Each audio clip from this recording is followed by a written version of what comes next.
Hello everyone, आज है 13 अगस्त और आज हम सॉल्व करने वाले हैं लीड कोड का POTD problem of the day. और आज का क्वेश्चन है check if there is a valid partition for the array.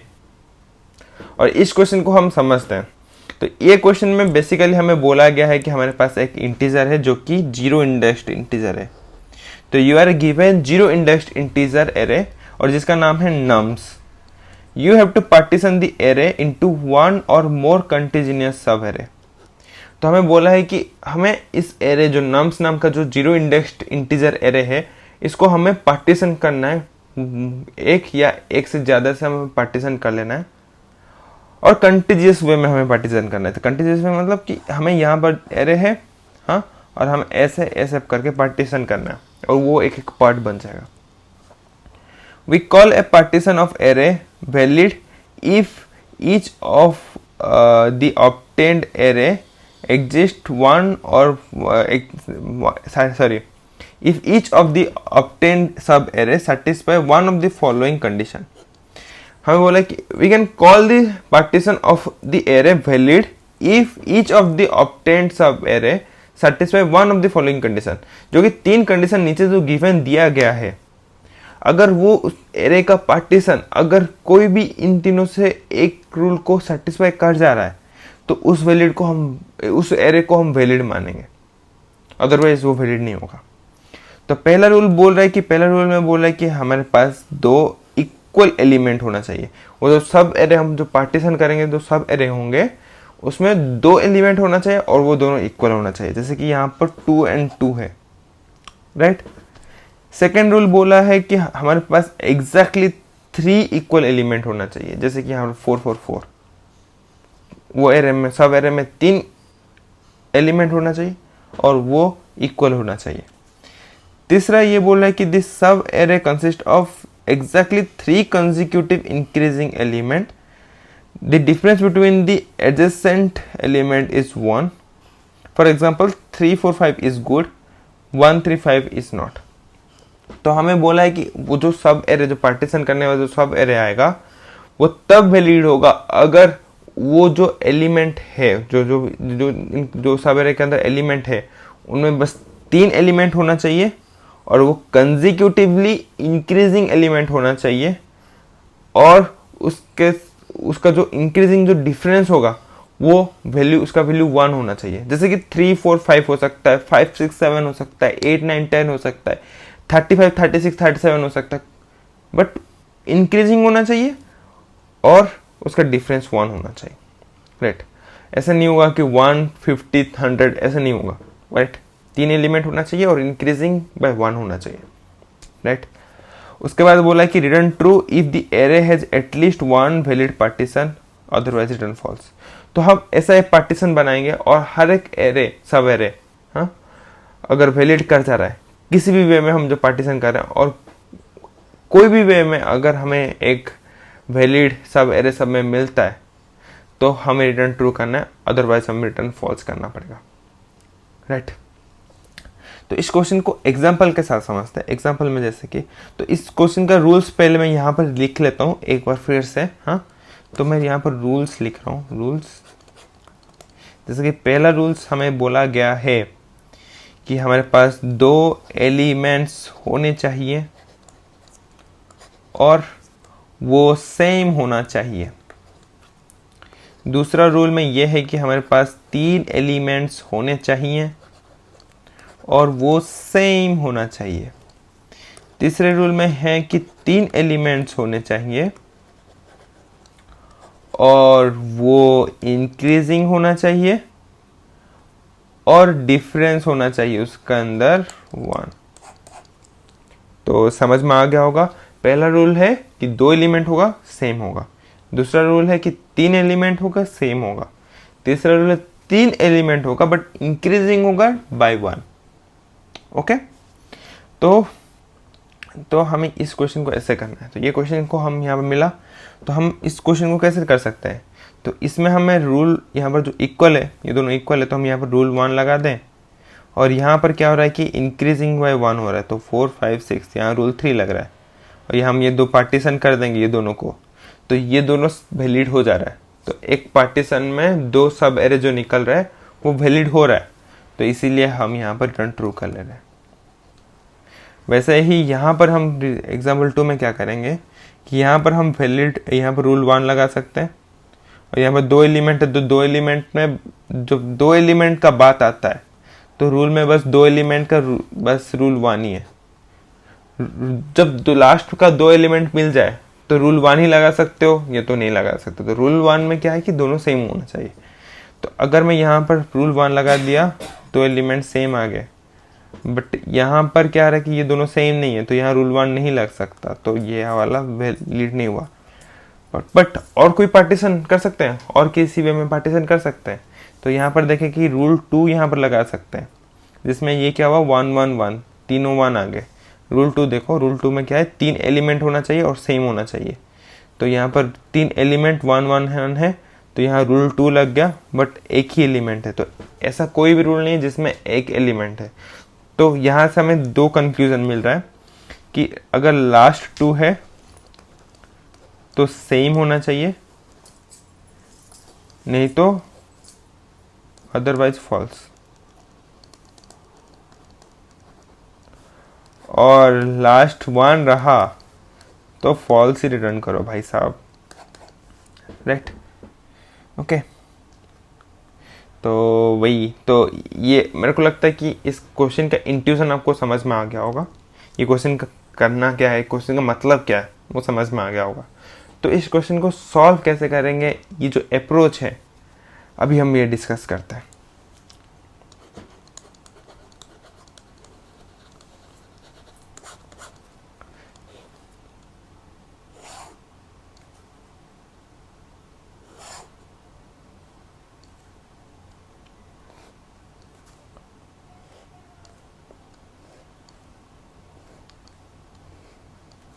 तो यहाँ 1 1 1 2 3, राइट। तो अब जब भी तुम लोग देखोगे तो रूल 1 और 2 और 3 के हिसाब से, तो यहाँ पर दो एलिमेंट है और सेम है, यहाँ पर 3 एलिमेंट है सेम है, या 3 एलिमेंट है इंक्रीजिंग है बाय 1 है, राइट। तो जब भी सेम आता है ना, जब भी सेम आ रहा है, एलिमेंट सेम आ रहा है, तो हम क्या करेंगे, या तो हम दो एलिमेंट ले सकते हैं या तो 3 एलिमेंट ले सकते हैं। और जब डिफरेंट आ रहा है तो 3 एलिमेंट ही तो लेना है, और वो इंक्रीजिंग बाय 1 होना चाहिए। अगर इंक्रीजिंग बाय 1 नहीं तो ऑब्वियसली वो नहीं हो सकता, राइट। तो यहाँ पर अब जब हम देखते हैं कि यहाँ पर 1 है और जब यहाँ पर 1 है, तो ये देखने के बाद बस हमें दिमाग में आता है कि रूल 1 ही लग सकता है, क्योंकि दोनों इक्वल है, तो यहाँ पर रूल 1 लग जाएगा, राइट। बट जब हम आगे देखते हैं कि 1 1 1, 3 1 भी तो हो सकता है, 3 1 को भी तो हमें एक साथ ले सकते हैं। तो 3 1 को जब एक साथ लेते हैं तो हम रूल 2 लेते हैं, हाँ। तो जब सेम ऑर्डर हम आता है, जो सेम आता है, तो हम या तो हमें रूल 1 यूज करना है या तो रूल 2 यूज करना है, राइट, राइट। और अब हम यहाँ पर आगे इसका चेक करें, जब यहाँ पर इंक्रीजिंग बाय 1 हो रहा है, जब इंक्रीजिंग बाय 1 हो रहा है, तो वहां पर क्या हो रहा है कि हम रूल 3 यूज कर सकते हैं। रूल 3 के लिए कितना चाहिए, 3 एलिमेंट चाहिए। तो यहाँ पर 3 एलिमेंट इंक्रीजिंग बाय 1 है, तो यहाँ पर रूल 3 लग गया, एक पार्टीशन हो गया, तो सेटिस्फाई हो गया, तो हम रिटर्न ट्रू कर लेंगे।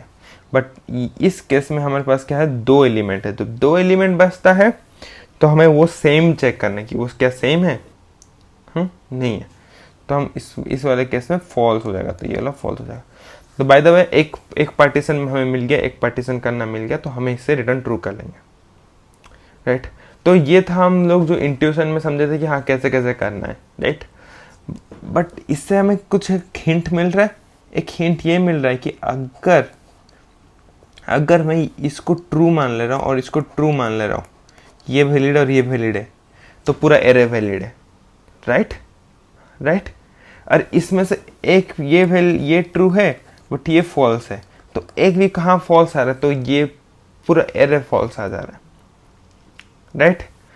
तो हमें क्या करना है, हमें ये करना है कि हमें पता चल गया कि ये ट्रू है, हम ये दो एरे हम ले सकते हैं, सब एरे कर सकते हैं।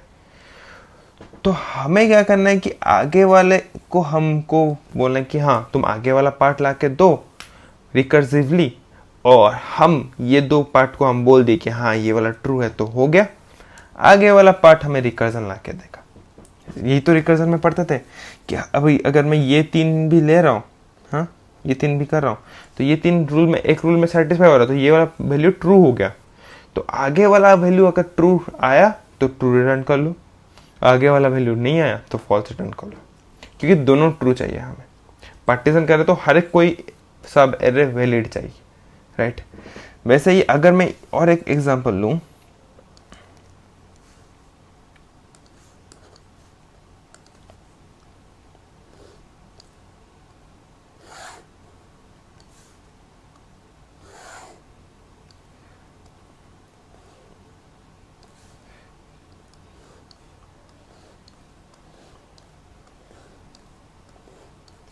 One one one one two three, तो यहाँ पर 4 वंस है, यहाँ पर 3 वन है, यहाँ 4 वन है। तो अब इस केस में हम क्या कर सकते हैं, इस केस में हम ये बोल दें कि यहाँ पर मैं रूल 1 लगा दिया, 2 एलिमेंट और सेम एलिमेंट थे, 2 सेम एलिमेंट, यहाँ पर भी 2 सेम एलिमेंट, रूल 1 लग गया, राइट। तो यहाँ पर और यहाँ पर मैं बोल दिया कि यहाँ पर क्या चाहिए, 2 बस लास्ट 2 एलिमेंट बचा, तो 2 एलिमेंट का बस एक ही रूल है, पहला रूल वाला, बट यहाँ पर सेम नहीं है तो यहाँ पर फॉल्स आ गया, राइट। तो यहाँ पर ये पूरा आंसर फॉल्स हो गया, क्योंकि एक ही वैलिड नहीं हो रहा तो ये पार्टीशन नहीं कर सकता, राइट।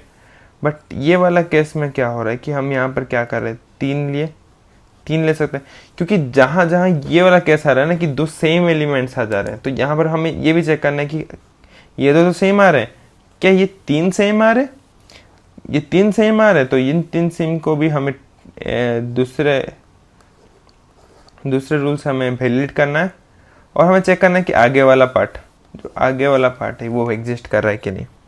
और आगे वाला पार्ट में क्या है, 1 2 3, तो यहाँ पर 3 रूल एग्जिस्ट कर जा रहा है, तो यहाँ पर दोनों से कोई भी एग्जिस्ट कर रहा है तो हमें रिटर्न ट्रू करना है।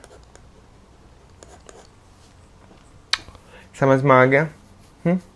तो इतना सारी चीज हमें करने के बाद हमें बेस केस भी पता चल गया होगा। बेस केस हमें क्या करना है, सिंपली हमें ये करना है कि हमें आइटरेट करना है स्टार्टिंग से लेकर लास्ट तक, और हमें चेक करना है कि क्या ये वाला एलिमेंट से इक्वल है, क्या इक्वल है, तो पहला वाला रूल अप्लाई कर लो, और ये वाला बाकी जो एरे है उसमें रिकर्सिवली कॉल कर लो, राइट। हाँ, उसके साथ साथ ये दो जब इक्वल निकल ही रहा है तो क्या 3 एलिमेंट भी इक्वल है, तो यहाँ से ले लो और यहाँ से भी रिकर्सिवली कॉल कर लो, और जो भी रिजल्ट आया इनमें से एक भी कोई रिजल्ट आया ट्रू, तो ट्रू रिटर्न कर लो। जब ये यहाँ से जब केस देखे तो यहाँ से क्या हो रहा है कि यहाँ से एक इंक्रीज कर जा रहा है, 1 इंक्रीज कर जा रहा है, तो हमें चेक करना है कि आगे वाला भी यहाँ से 1 इंक्रीज कर रहा है क्या, दोनों 1 से इंक्रीज कर रहे हैं, मतलब 3 एलिमेंट जो 1 से इंक्रीज कर रहा है तो वैलिड है। अगर 1 से तीनों के तीनों 1 से इंक्रीज नहीं कर रहे, या तो कोई डिक्रीज कर जा रहा है, तो वहां से हमें रिटर्न फॉल्स कर देना है। समझे, राइट। तो ये था, तो हमें अगर हम इस क्वेश्चन को करना चाहते हैं तो ये रिकर्सिवली होगा, और इसका जो बेस केस हमें जो सॉल्व करने का बेस केस हमें पता चला, तो ये होगा कि हम जब आइट्रेट करेंगे तो हम एक आई ले लेते हैं जिसमें हम क्या करें, आइट्रेट करते करते करते एलिमेंट को पास करते जाएंगे, राइट। तो बेस केस हम डिस्कस करते हैं। बेस केस में क्या कर रहे हैं कि एक एग्जांपल ले रहे हैं जिसमें क्या है, एक ही एलिमेंट है 1, क्या एक ही 1 एलिमेंट वैलिड है, जब अगर क्वेश्चन में बस एरे दिया गया है, एक ही 1 उसमें दिया गया, एक एरे है जिसमें 1 ही है बस, तो क्या ये वैलिड है, क्या ये रूल 1 रूल 2 और रूल 3 वैलिड कर रहा है, क्योंकि इसको तो पार्टीशन नहीं कर सकते, इसको तो डायरेक्ट ही भेजना है। तो रूल 1 में बोला है कि 2 एलिमेंट होना चाहिए, रूल 2 में बोला कि 3 एलिमेंट होना चाहिए, रूल 3 में बोला कि 3 एलिमेंट होना चाहिए। तो जब भी एक एलिमेंट दिख गया, जब भी मेरे को 1 साइज इसका 1 दिख गया, तब हमें रिटर्न फॉल्स करना है। राइट। वैसे ही उसके बाद अगर मैं और एक एग्जांपल लेता हूं जिसमें क्या है कि दो एलिमेंट है, हाँ? तो उस केस में हमें क्या करना चेक कि अगर 1 2 है, हाँ, क्या वो वैलिड है। तो दो वाले केस में बस यहाँ पर रूल 1 एग्जिस्ट करता है। रूल 1 में क्या है कि दो एलिमेंट है तो ये सेम होना चाहिए, ये भी सेम। रूल 3 में सेम, रूल 2 में 3 एलिमेंट सेम होना चाहिए, रूल 3 में इंक्रीज होना चाहिए और डिफरेंस 1 होना चाहिए, राइट। जब भी दो एलिमेंट दिखे, जब भी साइज 2 दिख गया, तो हमें चेक करना है कि ये क्या दो इक्वल है, क्योंकि दो जब इक्वल ही होता है, जब दो एलिमेंट होता है तो इक्वल होना चाहिए। तो इक्वल है तभी हम रिटर्न फॉल्स करेंगे। तो इक्वल है तो तब इक्वल है तब रिटर्न ट्रू करेंगे, अदरवाइज फॉल्स करेंगे, फॉल्स। वैसे ही जब 3 एलिमेंट बचता है, तो यहां पर बहुत सारे केस हो सकते हैं। तो 1 1 2 है तो हमें ये वाला चेक करके आगे वाला फाइंड करना है, हाँ? 1 1 1 है तो वैलिड हो जाएगा क्योंकि तीनों के तीनों सेम है, और 3 एलिमेंट अगर डिफरेंट है तो 1 2 3 है तो हमें चेक करना है कि क्या ये इंक्रीजेस में 1 है तो सही है। अगर 5 8 11 है तो इनका डिफरेंस ही 1 by 1 नहीं है तो ये वाला फॉल्स होगा। तो ये वाला ट्रू हुआ, ये वाला ट्रू। तो ऐसे हमें फाइंड करना है। तो ये है बेस्ट केस, ये बेस्ट केस। और रिकर्सिवली हम क्या करेंगे, रिकर्सिवली ये करेंगे कि हाँ हम चेक करेंगे, एक आई ले लेते हैं जिससे आइट्रेट करते करते जाएगा, हाँ। और हम क्या करेंगे कि हम चेक करेंगे कि यहाँ पर 1 1 1 2 ऐसे सोच लो, ऐसा है कुछ है। तो अगर हम जब चेक करते हैं कि दोनों आई और आई प्लस 1 मैच कर रहा है, हाँ, तो हम बोलेंगे कि ये वाला पार्ट चेक करो। जब देख लिए कि आई प्लस 1 और आई प्लस 2 भी मैच कर रहा है तो हम बोलेंगे ये वाला पार्ट चेक कर लो, हाँ। अगर वहाँ पर और भी सोच लो कि यहाँ पर 3 4 है तो अब जब देख ले कि ये आई, अगर यहाँ पर आई है और आई प्लस 1 में एक इंक्रीज है, जैसे यहाँ पर 1 है तो यहाँ पर 2 है, और ये आई प्लस 2 में क्या है कि और बाई 1 बाई इंक्रीज बाई 1 है, तो इन दोनों का डिफरेंस 1 है और इन दोनों का डिफरेंस 1 है, हाँ। तो हम बोलेंगे कि आगे वाला चेक कर लो। तो हम क्या करेंगे, आई प्लस 3 में हम रिकर्सिव कॉल कर देंगे। तो होप कर रहा हूँ कि अप्रोच आपको समझ में आ गया, क्या करना है कुछ समझ में आ गया है। तो एक बार खुद से ट्राई करो, खुद से कोड करने का ट्राई करो। अगर नहीं हो रहा तो कोई बात नहीं, आगे वीडियो देखूंगा, वहाँ पर मैं कोड कराऊंगा और एक्सप्लेन कराऊंगा, हाँ। पर उससे पहले एक बार खुद से ट्राई कर लेना। मैं होप कर रहा हूँ कि आपने एक बार खुद से ट्राई किया कोड करने का। अगर नहीं समझ में आ रहा कि कैसे कोड करना है तो मैं यहाँ पर हूँ, आपको पूरा एक्सप्लेन करने वाला हूँ, पूरा डिटेयली, एक लाइन बाय लाइन। तो चलिए शुरू करते हैं। तो इसको मैं साइड कर दे रहा हूँ जिसमें कोड पे नज़र आए। और मैं जहाँ पर अप्रोच समझाया था तो यहाँ पर मैंने बोला था कि रिकर्सिवली करेंगे। 3 रूल को ध्यान में नज़र रखते हुए हम क्या करने वाले हैं, 3 रूल को ध्यान में रखते हुए हम क्या करने वाले हैं कि जहाँ पर एक भी रूल सेटिस्फाई हो जा रहा है तो हम क्या करेंगे कि यहाँ पर ये रूल सेटिस्फाई हो गया तो आगे वाले में पार्ट में चेक करेंगे कि क्या वो, रिकर्सिवली चेक करेंगे कि क्या वो सेटिस्फाई कर रहा है। तो सेटिस्फाई कर रहा है तो ट्रू कर देंगे, नहीं तो फॉल्स कर देंगे, राइट। तो ये वाला हम लोग को समझ में आ गया और हम बेस्ट केसेस भी डिस्कस कर लिए। बट इसको हमें एग्जीक्यूट करने के लिए क्या करना है कि एक आइट्रेट करना है कि हम क्या करेंगे कि आई यहाँ पर रखेंगे, ये दो पार्ट, ये दो क्या हो रहा है कि ये दोनों सेम आ रहे हैं, तो आगे वाला पार्ट में कैसे करेंगे कि आगे वाला पार्ट में क्या करेंगे, आई प्लस 3 भेज देंगे तो आई प्लस 3 से लास्ट तक कंटिन्यू करेगा। तो इसके लिए हमें क्या करना है, एक रिकर्सिव फंक्शन बनाना है। तो रिकर्सिव फंक्शन बनाते हैं जिसमें हम क्या करना है, रिटर्न करेंगे सॉल्व नाम का एक फंक्शन बना रहा हूँ जिसमें 0 जाएगा और नम्स पास कर रहा हूँ, ओके।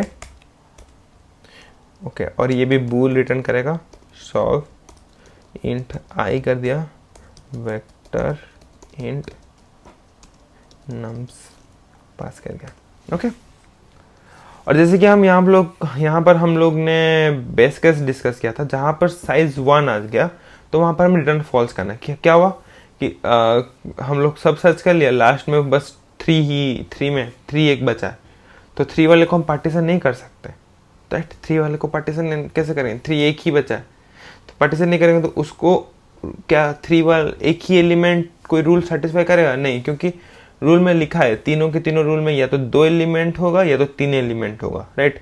तो एक एलिमेंट के लिए कोई भी रूल नहीं है, तो उस केस में हमें रिटर्न फॉल्स करना है। तो वैसे में क्या होगा कि if i equal to nums dot size -1, जब आइटरेट करते करते लास्ट एलिमेंट पहुंच जाएगा, हाँ, तो वहां पर हमें क्या करना है, रिटर्न फॉल्स करना है कि भाई यहां से पार्टीशन तो नहीं हो सकता, राइट। हो गया ये वाला केस, बेस्ट केस हो गया। और एक बेस्ट केस क्या था हमारे पास कि 2 जब साइज बचता है तो वहां पर इक्वल होना चाहिए, राइट। जहां पर 2 साइज बच रहा है तो हम क्या करेंगे, और एक लगा देते हैं कि if i equal to nums dot size -2, okay. और if nums i equal to nums i plus 1, तो हम करेंगे return true, otherwise return false, okay. तो क्या हुआ कि लास्ट 2 जब बचता है, जैसे कि यहाँ पर 2 एलिमेंट है, तो 1 2 सेटिस्फाई नहीं करेगा, बट 1 1 सेटिस्फाई करेगा, रूल 1 उसमें वैलिड हो जाएगा, तो वो वाला ट्रू होगा। बट 1 2 नहीं तो 3 4 अलग अलग एलिमेंट जब 2 साइज का बचता है तो अलग अलग एलिमेंट नहीं होना चाहिए, राइट। तो यहाँ पर मैं रख लिया, ओके। तो यहाँ से बेस केस खत्म होता है, बेस केस खत्म होता है। तो अभी हमें रिकर्सिवली सोचना है कि रिकर्सिवली कैसे करें। तो यहाँ पर जब आया था कि यहाँ पर जब डिफरेंस हमें मापना है ना, डिफरेंस मापना है, तो डिफरेंस मापने के लिए हम ये कर लें कि int diff is equal to nums i plus 1 minus nums i, और एक इंट diff2 लिख लेता हूँ, जहाँ पर nums i plus 2 minus nums i plus 1। तो क्या हो रहा है कि यहाँ पर मैं क्या कर रहा हूँ कि जैसे कि ये तीनों के तीनों सेम है, तो मैं क्या कर रहा हूँ कि इन दोनों का डिफरेंस माप रहा हूँ।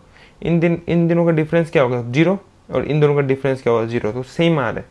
जब 0 आ रहा है तो सेम आ रहा है, 1 आ रहा है तो इंक्रीज हो रहा है, राइट। तो वो वाला चीज़ मैंने यहाँ पर कैलकुलेट कर लिया। अगर मैं बोलूँ कि इफ डिफरेंस आ रहा है मेरे पास, क्या आ रहा है difference, diff is equal to 0 आ रहा है, एंड diff2 भी इक्वल टू 0 आ रहा है। तो हमें क्या करना है, अगर ये तीनों के तीनों सेम आ रहे हैं, ये तीनों के तीनों एलिमेंट जो पहला 3 है, अगर वो सेम आ रहा है तो हम क्या करेंगे कि रूल 1 भी अप्लाई कर सकते हैं, रूल 2 भी अप्लाई कर सकते हैं। रूल 1 अप्लाई करके क्या करेंगे कि i प्लस 2 से रिकर्सिवली कॉल कर देंगे, और रूल 2 में क्या करेंगे कि ये तीनों को एक पार्टीशन करके i प्लस 3 से एक रिकर्सन कॉल कर देंगे, राइट।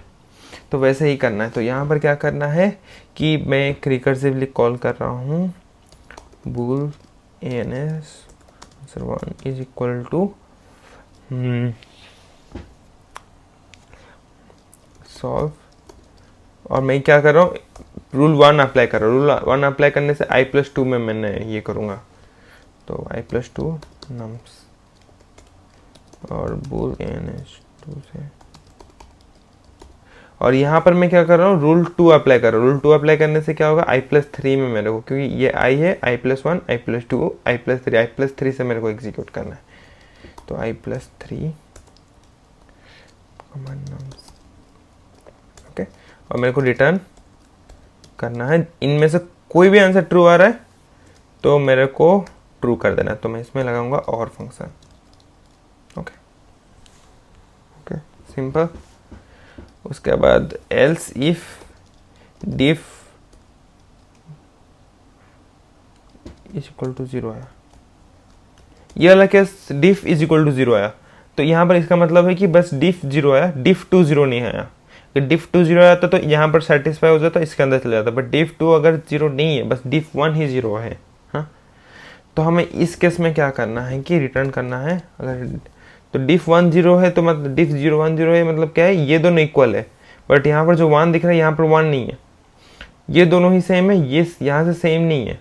हाँ, तो इस वाले केस में हमें क्या करना है, बस ऊपर वाला केस कि हाँ रूल 1 ही अप्लाई करेंगे और कुछ अप्लाई नहीं करना। तो इसमें बस डायरेक्ट रिटर्न करना है solve i plus 2 by nums. Okay, यहाँ अप्लाई होगा रूल 1। ओके, उसके बाद else if diff is equal to 1 and diff 2 equal to 1, तो यहाँ क्या हो रहा है कि इंक्रीज बाय 1 हो रहा है। डिफ 1 में इक्वल आया, डिफ 1 में आया, ये 1 से इंक्रीज हो रहा है और ये 1 से इंक्रीज हो रहा है। तो यहाँ अप्लाई हो रहा है रूल 3, जहाँ पर 1 2 3 दिखा ना, 1 2 3 दिखा, जो इंक्रीज बाय 1 हो रहा है। हाँ, तो उस केस में हम क्या करने वाले हैं कि रिटर्न, मतलब यहाँ पर क्या हो रहा है कि एक पार्टीशन तो हमारा बन गया। जब अगर यहाँ पर i था तो हमें क्या करना है, i प्लस 3 में जाके रिकर्सिव कॉल करना है। तो हम क्या करेंगे, return solve i plus 3 nums. Okay, इस केस में तो हो गया, बट और एक चीज़ हम यहाँ पर कंसिडर किए कि अगर मैं यहाँ से मैं +3 कर दे रहा हूँ तो क्या आ रहा है, नम्स के बाहर चले जा रहा है। जहाँ नम्स के बाहर चले जा रहा है कि लास्ट, पूरा लास्ट के बाहर चले जा रहा है, तो उस केस में क्या आ रहा है कि हाँ बन जा रहा है, तुम्हारा पार्टीशन वैलिड हो जा रहा है। तो पार्टीशन वैलिड हो जा रहा है तो हमें एक ऊपर में और एक बेस केस लगाना है कि if i equal to nums dot size, कि अगर इंडेक्स से बाहर थोड़ा चला गया तो हमें रिटर्न करना है ट्रू, क्योंकि यहाँ पर पार्टीशन बन जा रहा है, राइट। अगर इनमें से कोई भी नहीं हो रहा तो हमें रिटर्न फॉल्स करना है, क्योंकि डिफरेंस 2 भी आ सकता है, 3 भी आ सकता है, तो वहाँ पर हमें रिटर्न फॉल्स करना है। तो रन करते हैं एक बार, उम्मीदवार, ओके एक्सेप्टेड तो हो गया, एक्सेप्टेड हो गया, बट सबमिट करने पर टाइम कॉम्प्लेक्सिटी आएगा, टाइम कॉम्प्लेक्सिटी TLE आएगा, क्योंकि इसमें मेमोराइजेशन लगाना है।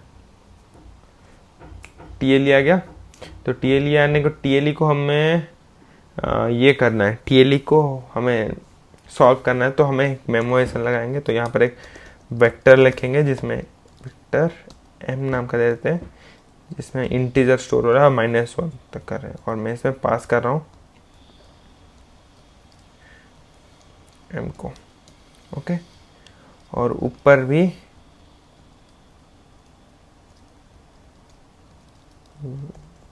वेक्टर इंट m नाम का एक वेक्टर पास कर दे रहा हूँ। ओके, और इस वाले में अगर m के i के इंडेक्स में अगर -1 नहीं है तो ये ऑलरेडी स्टोर्ड है, तो हम रिटर्न mi स्टोर कर देंगे, राइट, रिटर्न mi कर लेंगे। ओके, और जहाँ जहाँ हम रिटर्न कर रहे हैं उसमें हम क्या करेंगे, mi में स्टोर कर देंगे। अगर ट्रू है तो इसलिए हमें यहाँ पर इंटीजर लिया ना, क्योंकि अगर -1 है तो हमें अननोन है, और सॉरी ये वाला साइज देना है ना, नम्स डॉट साइज, और ये कॉमा -1, तो नम्स डॉट साइज का एक वेक्टर हमने लिया जिसमें सब में -1 स्टोर कर लिए, और क्या किया कि अगर हम सब में -1 पहले रख दिया, अगर आपको मेमोराइजेशन पता होगा, डीपी पढ़ा होगा, तो आपको ये कंसेप्ट इजीली समझ में आ जाएगा कि हम क्या किए, पहले -1 स्टोर कर लिए, और -1 का मतलब है कि हमें वो इसका आंसर पता नहीं है, राइट। और जब हम जब हम ट्रू को बूलियन फॉर्म में कन्वर्ट करते हैं C++ में, तो वहां पर ट्रू का वैल्यू आता है 1 और फॉल्स का वैल्यू आता है 0। हाँ, तो अगर हम स्टोर कर लिए हैं, अगर हम स्टोर कर ले तो वो -1 नहीं होगा, तो या तो 1 होगा या तो 0 होगा। तो अगर 1 है तो अगर हम 1 को रिटर्न करेंगे तो वो ट्रू आ जाएगा, और 0 है तो 0 को रिटर्न करेंगे तो फॉल्स आ जाएगा। तो हमें कोई टेंशन नहीं लेना, जहां जहां रिटर्न कर रहे हैं हमें mi में हमें स्टोर कर देना है। तो जैसे कि यहाँ पर सॉल्व हम लोग यहाँ पर था, यहाँ पर रिटर्न कर रहे तो mi में स्टोर कर लिए वैसे ही mi में यहाँ पर स्टोर कर दिए, सेम इधर भी mi में स्टोर कर दिए, और फॉल्स भी रिटर्न करें ना तो mi में स्टोर कर लिया। और बेस केस में करने से होगा, बट बेस केस में भी टाइम कॉम्प्लेक्सिटी भी गो फन लगता है, तो काहे करना, राइट। तो इतना तो हो गया, और इसको हमें रन करते हैं। ओके, हर एक रिकर्सिव कॉल में भी m पास करना है।